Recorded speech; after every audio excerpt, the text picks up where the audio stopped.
Sibika udaba oluthi kubonakale owesilisa ebala amaphisi enyama kwa-KFC. Sekusabalele ividiyo ezinkundleni zokuxhumana ekhombisa owesilisa obethenge ibhakede lenyama kwa-KFC ebala amaphisi enyama ngaphambi kokuthi ahambe efuna ukuqinisekisa ukuthi oda lakhe liphelele yini.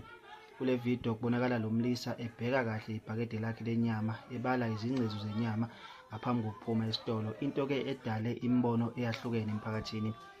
Abanye abantu bathi wenze kahle ngoba kwesinye isikhathi amakhasimende akhala ngokuthi bathola ama-order angenawo amaphisi aphelele. Bathi-ke amakhasimende anelungelo lokuqinisekisa ukuthi athola lokho akukhokhele. Kodwa-ke abanye basigxekile lesi senzo bethi kubukeka sengathi uyihlazile indawo noma ukhombise ukungabathembi abasebenzi. Kwaze kwaba khona-ke nabaphawula bethi umuntu oqala ukuthenga ibhakede lenyama kwa-KFC ubonakala ngombala.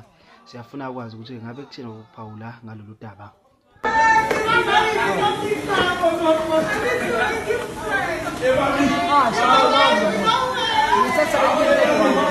Isambane News sibuya nazo sishisa.